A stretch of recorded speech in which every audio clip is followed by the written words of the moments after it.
Good morning, folks. Let's go back to a cover crop experiment I was doing because I have a plant here that just won't quit. I mean, this is incredible. So let me just remind you, I had three different types of clover.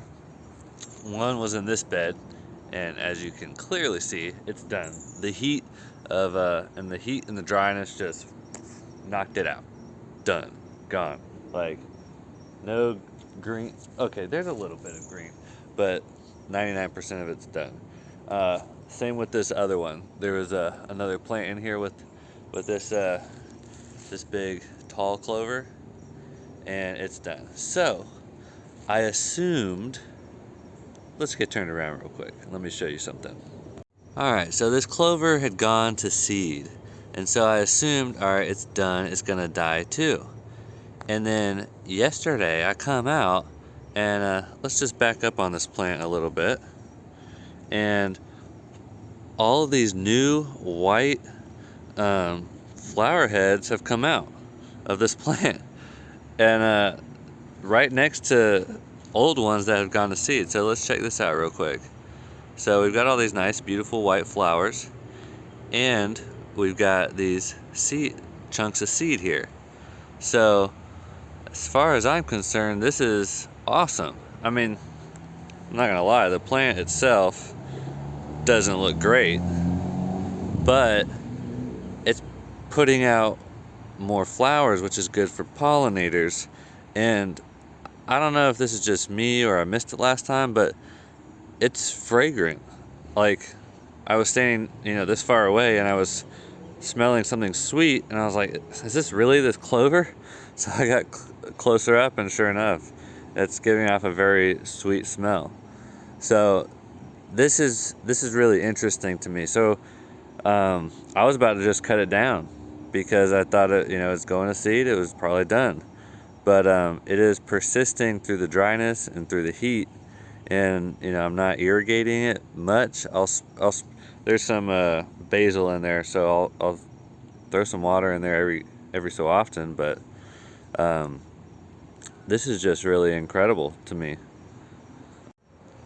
All right, so I just want to go over the value of these experiments. I would have never known that this clover would go through like a second bloom, essentially, if I hadn't let it grow. And this is basically a weed, but clearly there's pollinator value.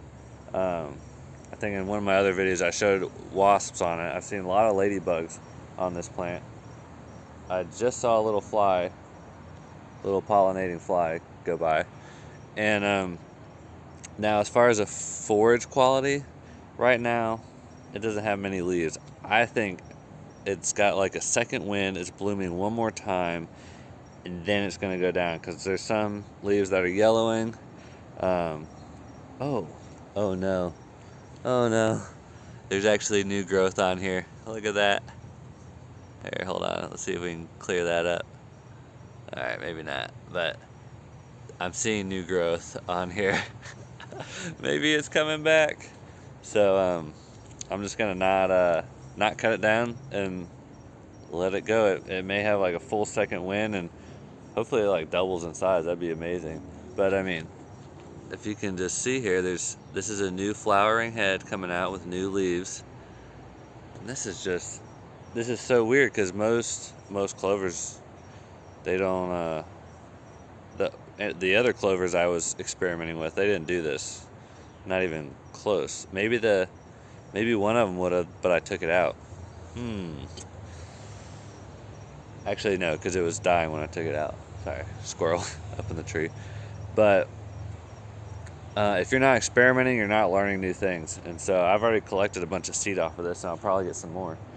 And you need to just follow your curiosity and stuff. When you observe stuff, the more you learn, and you're observing things and asking questions, go get answers. You need answers. And sometimes you let things grow, and they answer questions you didn't even know to ask. Like, I did not know to ask, is this gonna have a second wind and bloom again and put on new growth again?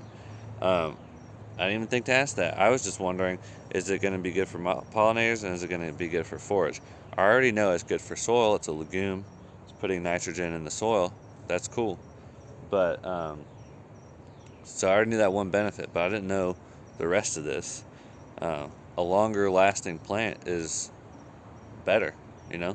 It's got roots in the ground interacting with soil biology for a longer period of time. It's kind of rough on the microbes in the soil when a plant grows for 3 months and then dies, and then, you know, they got to find new plants to trade nutrients for sugars. So, um, you know, a root in the ground for like a individual root, that's why my perennials are so good. This is something I was just reading about the other day. I think Elaine Ingham was talking about perennials. You know, they're hosting for the long term microbial life.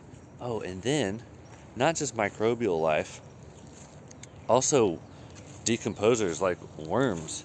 I was planting a tree right here. So that little persimmon tree right there I planted, and it's right next to the root of just like a ornamental hedge bush. I don't even know what it was that I had cut down. So you can see the stump right there. Ooh, right there. So I cut that down. Well, anyway, I was digging a hole to plant this persimmon tree next to it. And this is just straight up sand here. But I dug up a worm. And the worm come up and was wiggling all around. It was all sandy. But I noticed this before when I would pull up, you know, small bushes and trees and shrubs and whatnot. And I was noticing there's worms in the sand. We don't think about worms being in sand, but there's something there about the roots in that perennial plant that the worms really like. And I'm not sure exactly what's going on. I'm confident it has to do with soil microbes and the life that's existing in the soil. So we're gonna end this video right here with a beautiful sunflower. That sunflower, it's not very big, but I'll get to why there's actually a sunflower that grew out of straight sand on another video. But hope I gave you guys some things to think about and to consider as you are bringing forth the life that is